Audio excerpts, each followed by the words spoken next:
വർഷങ്ങൾക്ക് മുമ്പ് ഒരു ഡിസംബർ മാസത്തിൽ ഗോവയിലെ അന്താരാഷ്ട്ര ചലച്ചിത്രമേള റിപ്പോർട്ട് ചെയ്യുവാൻ പോയ സോണി എം ഭട്ടതിരിപ്പാട് എന്ന ഇന്ത്യ വിഷനിലെ കരുത്തുറ്റ മാധ്യമ പ്രവർത്തകൻ എവിടെ പോയി?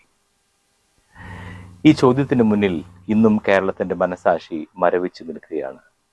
റേറ്റിംഗിന് വേണ്ടി ആരെയും കീറിമുറിക്കുന്ന നൂറുകണക്കിന് വാർത്താ ചാനലുകളും യൂട്യൂബ് പോർട്ടലുകളും ഇവിടെ ഉണ്ടായിട്ടും കൂടെ ജോലി ചെയ്തിരുന്ന ഒരു സഹപ്രവർത്തകൻ കാറ്റിൽ അലിഞ്ഞു പോയതുപോലെ അപ്രത്യക്ഷനായിട്ടും ആ സത്യം തേടിപ്പോകുവാൻ ഒരൊറ്റ അന്വേഷണാത്മക പത്രപ്രവർത്തകൻ പോലും ഇല്ലാത്തത് നമ്മുടെ മാധ്യമ സംസ്കാരത്തിന് ഏറ്റവും വലിയൊരു കളങ്കമാണ്.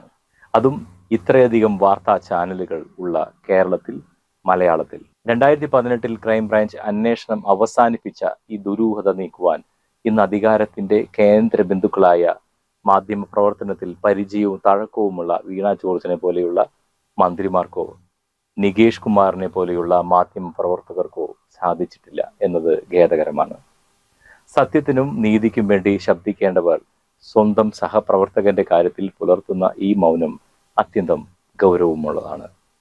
മാധ്യമ പ്രവർത്തനം എന്നത് ഇന്ന് സംശുദ്ധമായ ഒരു കർമ്മമല്ലാതായി മാറിയിരിക്കുകയാണ്. രാഷ്ട്രീയ മത താല്പര്യങ്ങൾക്ക് വശംവദരായി വാർത്തകൾ വിൽക്കുന്ന കച്ചവടമായി പരിണമിക്കുന്ന ഈ കാലത്ത് സോണിയെ പോലെയുള്ള ഒരാളുടെ തിരോധാനത്തെക്കുറിച്ചുള്ള അന്വേഷണം വെറും ഫയലുകളിൽ ഒതുങ്ങുന്നത് സ്വാഭാവികവുമാണ്.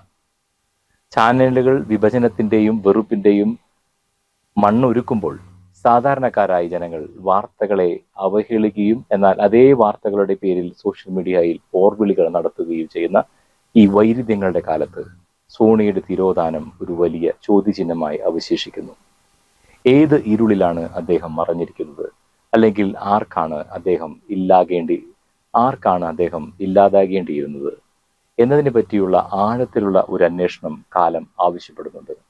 സത്യസന്ധമായ പത്രപ്രവർത്തനം അസാധ്യമാകുന്ന ഈ കാലഘട്ടത്തിൽ സോണി എം ഭട്ടതിരിപ്പാട് എന്ന ഈ വ്യക്തി കേരള മാധ്യമ ചരിത്രത്തിലെ ഉണങ്ങാത്ത ഒരു മുറിവായി എന്നും നിലനിൽക്കും.